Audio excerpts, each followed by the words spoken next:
ለ5500 ዘመናት ዓለም በጨለማ ተውጣ ነበረ። የአዳም ተስፋ የጨለመ የሰው ልጅ መዳኛ መንገድ የጠፋ የሚመስልበት ያ አስፈሪ ዘመን፣ ነገር ግን እግዚአብሔር ለዓለም መድኃኒት የሚሆንባትን መሰላል በምስጢር እያዘጋጀ ነበረ። ዛሬ የምናወጋችሁ ታሪክ ስለ አንዲት ሴት ብቻ አይደለም፣ ስለ ዓለም ሁሉ ተስፋ እንጂ። ክርስቶስ ተንሥአ እሙታን በዐቢይ ኃይሉ ወሥልጣን አሰሮ ለሰይጣን አግዓዞ ለአዳም ሰላም ሚእዜሰ ኮነ ፍስሐ ወሰላም።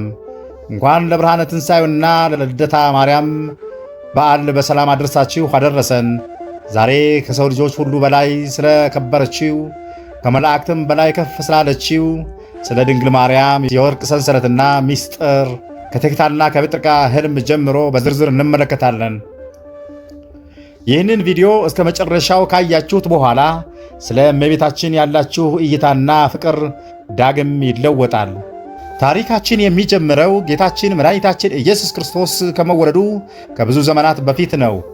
በዚያ ዘመን በቤተ እስራኤል ውስጥ እጅግ ባለጸጋና ደግ የሆኑ ሁለት ባልና ሚስቶች ነበሩ። ስማቸው ቴክታና ጴጥርቃ ይባላል። እነዚህ ሰዎች ምድራዊ ሀብታቸው ስፍር ቁጥር አልነበረውም። የወርቅና የብር ክምችታቸው፣ የከብቶቻቸው ብዛት ምድርን ይሞላ ነበረ። ነገር ግን ቤታቸው ውስጥ አንድ ትልቅ ዝምታ ነበር። ያ ዝምታ የሕፃን ልቅሶ ሳቅ ነበር። ቴክታ መካን ነበረች፣ ልጅም አልነበራትም። አንድ ቀን ጴጥርቃ ወደ ቤተ መዛግብቱ ገባና የተከመረው ወርቅና ብር ሲመለከት ልቡ በሐዘን ተሞላ። ቴክታን እንዲህ አላት፣ እህቴ ሆይ ይህንን ሁሉ ሀብት ለምን ሰበሰብነው? የሚወርሰን ልጅ የለንም። አንቺ መካን ነሽ፣ እኔም ከአንቺ በቀር ሌላ ሴት አላውቅም።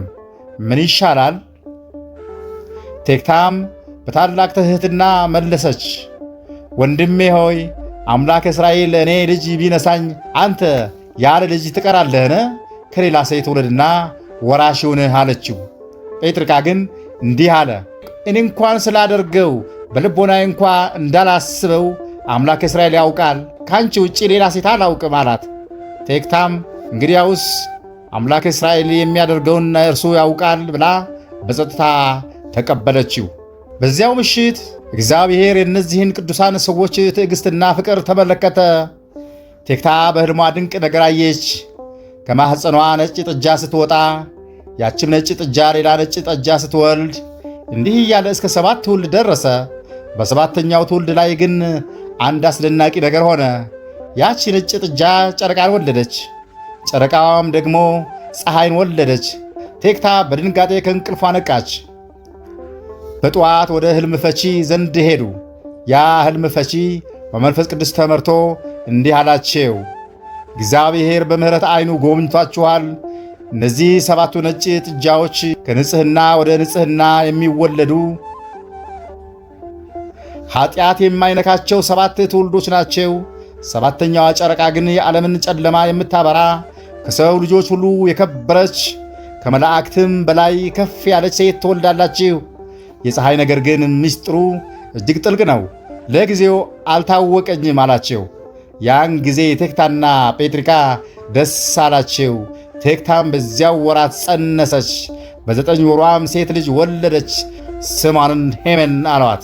ሄመን ማለት እምነት ማለት ነው። አሁን ወደ ታሪኩ ምስጢራዊ ክፍል እንገባለን። ቴክታ ያየችው ሕልም ተራ ሕልም አልነበረም። እግዚአብሔር ለዓለም መድኃኒት የሚሆንባትን መሰላል ከብዙ ትውልድ በፊት እንዴት ሲያዘጋጅ እንደነበረ የሚያሳይ የሰማያዊ መገለጥ እንጂ። ያ ሕልም ፈች እንደተናገረው እነዚያ 7 ነጭ ጥጃዎች ከንጽሕና ወደ ንጽሕና የሚሸጋገሩ 7 እናቶች ናቸው።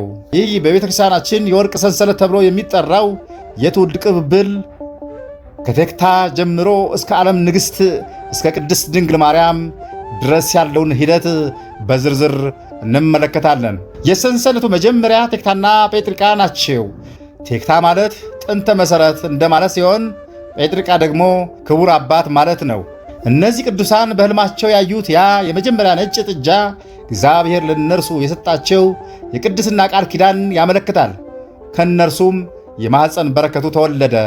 ቴክታ በ9 ወሯ ሴት ልጅ ወለደች። ስሟንም ሄመን አላት። ሄመን ማለት እምነት ወይም አማኝ ማለት ነው። እርሷ በሕልም የታየችው ሁለተኛዋ ነጭ ጥጃ ናት።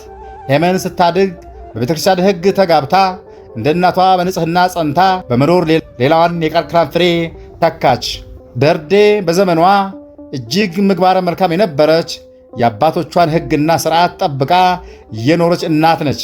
እርሷ ሦስተኛ ነጭ ጥጃ ሆና በወርቅ ሰንሰለቱ ላይ ታየች። ደርዴ አድጋ ሴት ልጅ ወለደች። ስሟንም ቶና አሏት። ቶና ማለት ራእይ አይተን ነገር አግኝተን የወለድናት ማለት ነው።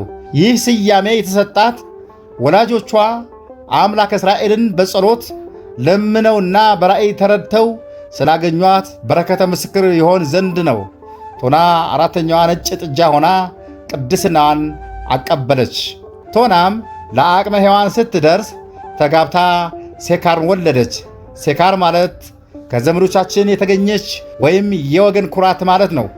ሲካር በአምስተኛው ትውልድ ላይ ተገኘች እንጂ ቅድስናዋ፣ ንጽሕናዋ እንደ መጀመሪያዎቹ እናቶች የጸና ነበረ። እርሷም አምስተኛዋ ነጭ ጥጃ ተብላ ተጠርታለች። ሲካር ደግሞ ሴትናን ወለደች። ሴትና ማለት ሙያዋ ያማረ፣ ምግባሯ የሰመረ፣ በጎና ቆንጆ ማለት ነው። ሴትና በልብሷ ስፌትና በቤቱ አያያዝ ብቻ ሳይሆን በነፍሷም ቅድስና የተሞላች ነበረች።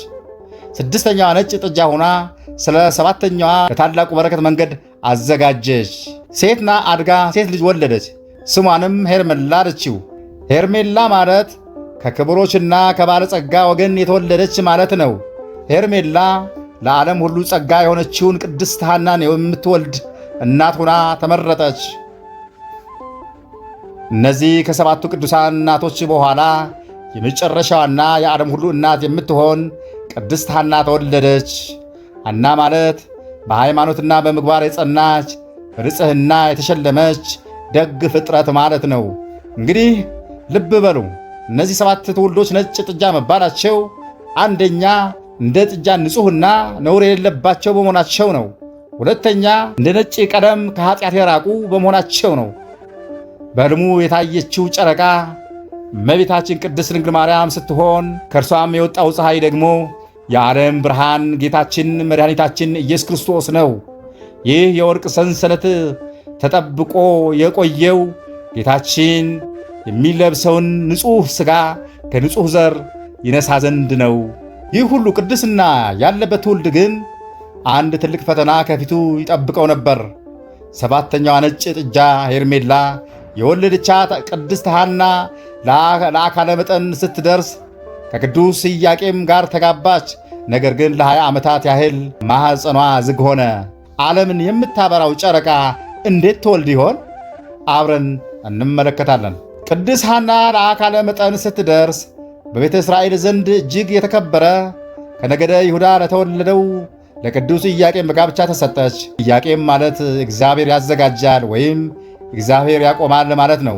እምነታቸውና ምግባራቸው የተከበረ በመሆኑ ያላቸውን ሀብት ለሦስት ይከፍሉት ነበር። አንዱ ክፍል ለቤተ መቅደስና ለመሥዋዕትነት፣ ሁለተኛው ክፍል ለነዳያን ለድሆችና ለተራቡ፣ ሦስተኛው ክፍል ደግሞ ለቤታቸውና ለራሳቸው ይጠቀሙበት ነበረ። ነገር ግን ለ20 ዓመታት ያህል አንድም ልጅ ሳይኖራቸው ቆዩ። በዚያ ዘመን በአይሁድ ዘንድ ልጅ የሌለው ሰው በረከት የራቀው ወይም ኃጢአተኛ ተብሎ ይናቅ ነበር። በተለይም በታላቁ በዓል ወቅት ቅዱስ ኢያቄም መሥዋዕቱን ለማቅረብ ወደ ቤተ መቅደስ ሲገባ ሮቤል የተባለው ካህን በመሥዋዕቱ ላይ አላገዘውም። እንዲያውም በሕዝቡ ፊት እንዲህ አለው፣ ኢያቄም ሆይ መካን ነህና መሥዋዕትህ አይቀበልም። አንተ በረከት የራቀህ ሰው ነህና መጀመሪያ ዘር አምጣ ብሎ አዋረደው። ኢያቄምም በሐዘን ተሰበረ፣ ወደ ቤተ መመለስ አፈረ። ከዚህ በኋላ ወደ ቤቴ አልገባም፣ አምላክ እስራኤል ጸሎቴን እስኪሰማ ድረስ በጥራ ላይ እቆያለሁ ብሎ ወደ ደብረ ብርሃን ተራራ ወጣ። በዚያም 40 ቀንና 40 ሌሊት በጾምና በጸሎት እያለቀሰ ተማጸነ። በቤት የቀረችው ቅድስት ሐናም የባሏን መሰደብና በቤተ መቅደስ የደረሰበትን ውርደት ሰማ። ልቧ በሐዘን ደማ። ወደ አትክልት ቦታም ገብታ ሰማይና ምድርን ስትመለከት አዋፍ ከልጆቻቸው ጋር ሲጫወቱ አየች። በዚያን ጊዜ መሪር እንባ እያለቀሰች እንዲህ አለች፣ ጌታ ሆይ ለሰማይ አዕዋፍ ልጅ የሰጠህ፣ ለምድር አራዊት ዘር የሰጠህ፣ ለባሕር ዓሣዎች ግልገል የሰጠህ፣ ለእኔ ግን ለምን ዝም አልከኝ? ጌታ ሆይ ልጅ ብትሰጠኝ ወንድ ቢሆን ለቤተ መቅደስህ አገልጋይ፣ ሴት ብትሆን ለቅድስና መገለጫ አድርጌ እሰጥሃለሁ ብላ ስለት ተሳለች።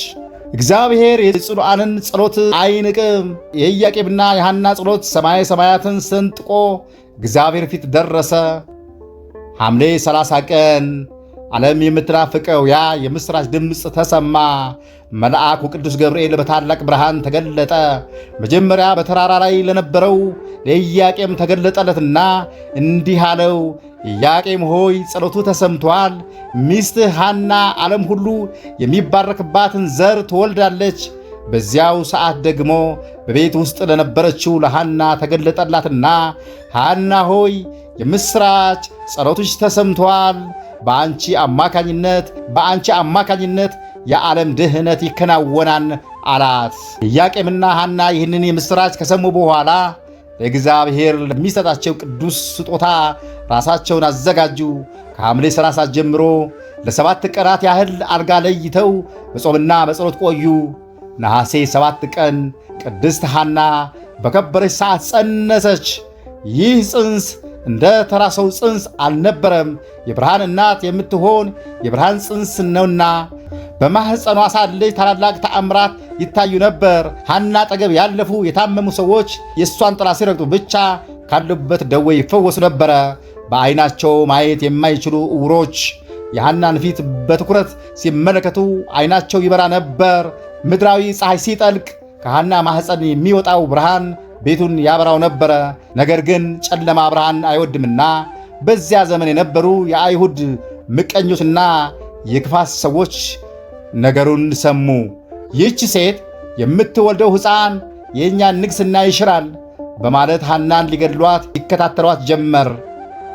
ቅድስት ሐና ግን በእግዚአብሔር ጥበቃና በመላእክት ጥበቃ ከሊባኖስ ተራራ ስር ተሸሸገች። በዚያም የመውለጃዋ ጊዜ እስከሚደርስ ድረስ በጸሎትና በቅድስና ቆየች። ጊዜው ደረሰ።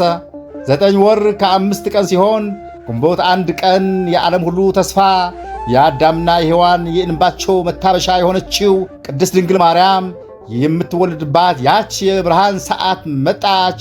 ቅድስት ሐና በሊባኖስ ተራራ ስር በነበረችበት በዚያ ቅዱስ ስፍራ ምድራዊ ጭንቅና ምጥ ሳይሰማት ልጇን በክብር ወለደች። ክብር ለአምላካችን ይሁን። በዚች ቅጽበት የተከናወኑት ነገሮች ግን ከምድራዊ ክስተቶች በላይ ነበሩ። ቤቱ ሁሉ መለኮታዊ በሆነ ብርሃን ተሞላ። የፀሐይ ብርሃን እስኪጋረድ ድረስ ያ ብርሃን አካባቢውን አበራው። መላእክት በሰማይ ሰንጥቀው ወረዱ። በታላቅ ዝማሬ እንዲህ አሉ፣ ልደታ ለማርያም፣ የማርያም ልደት ዛሬ ነው እያሉ በደስታ አሸበሸቡ። በወቅቱ ሐና ወደ ወለደችበት ቦታ አቅራቢያ የነበረው ደረቅ እንጨት ሁሉ ልክ በዚያ ቅጽበት ለምልመው አቆጠቆጡ፣ አበባዎችንም አፈሩ። ይህ የሚያሳየው በእርሷ ልደት የደረቀው የሰው ልጅ ሕይወት እንደሚለመልም ነበር። ሌላው ድንቅ ተአምር ደግሞ ቅድስት ሐና በወለደች ጊዜ እጅግ ተጠምታ ነበረ። በዛ አካባቢ ደግሞ ምንም የሚቀዳ ውሃ አልነበረም። ነገር ግን ድንገት ካለበት ጭንጫ ድንጋይ ውስጥ ጣፋጭና ቀዝቃዛ ውሃ ፈልቆ ወጣ። ሐናም ጠጥታ ረካች። ይህ ውሃ ዛሬ በቤተ ክርስቲያናችን ጸበለ ልደታ ተብሎ የሚታወቀውና ብዙዎች የሚፈወሱበት ታላቅ ጸበል ምሳሌ ነው። ሕፃኗም ተወለደች፣ ስሟንም ማርያም ተባለ። ሊቃውንት እንደገለጹት ማርያም ማለት ማራህያን፣ ወደ መንግሥተ ሰማይ የምትመራ መንገድ፣ ማኅደረ መለኮት፣ የመለኮት ማደሪያ፣ ጸጋው ሀብት፣ የጸጋና ሀብት ስጦታ ማለት ነው። እንግዲህ ይህች ሕፃን ናት ኋላ ላይ ጌታችንን ወልዳ ለአዳም የተገባለትን የ5500 ዘመን ቃል ኪዳን የፈጸመችው። እንግዲህ የድንግል ማርያም ልደት ለኢያቄምና ለሐና የእንባቸው መታበሻ ብቻ አይደለም፣ ለሰው ልጅ ሁሉ የድህነት መጀመሪያ ነው። እንደ ዛሬ የትንሣኤ ወቅት ሞት ድል ተመትቶ ሕይወት ለዓለም እንደተሰጠ ሁሉ የእመቤታችን ልደትም ለዚያ ትልቅ ድል መሠረት የሆነ ክስተት ነው። ዛሬም በሕይወታችን ውስጥ ብዙ ፈተናዎች ሊኖሩ ይችላሉ። ልጅ አጥተን የምንጨነቅ፣ በበሽታ የምንሰቃይ ወይም በኑሮ ጨለማ የተከበብን ልንኖር እንችላለን። ነገር ግን የኢያቄምና የሐና ታሪክ የሚያስተምረን ትዕግሥትን ነው። ለ20 ዓመታት በትዕግሥትና በጸሎት የቆዩት እነዚህ ቅዱሳን በመጨረሻ የዓለም ንግሥት ወለዱ። እኛም በእምነት ከጸለይን እግዚአብሔር የማይቻለው አስችሎ የደረቀውን ሕይወታችን አቅልሞ ለክብር ያበቃናልና። የእመቤታችን የድንግል ማርያም አማላጅነት የልደቷ በረከት ከሁላችን ጋር ይሁን። ክርስቶስ ተንሥአ እሙታን በዐቢይ ኃይል ወሥልጣን። ውድ የዓለት ቲዩብ ተከታታዮች የዛሬው ዝግጅታችን ይህንን ይመስል ነበረ። ይህ ታሪክ ለሌሎችም በረከት እንዲሆን ላይክና ሸር በማድረግ አጋሩ። እንዲህ ያሉ መንፈሳዊና ታሪካዊ ዝግጅቶችን ሳብስክራይብ ማድረጋችሁን አትርሱ። በሚቀጥለው ቪዲዮ በሌላ ታሪክ እስከምንመለስ የአምላካችን የእግዚአብሔር ቸርነት የድንግል ማርያም አማላጅነት አይለየን። ወስብሐት ለእግዚአብሔር ወለወላዲቱ ድንግል ወለመስቀሉ ክቡር። ይቆየን። አሜን።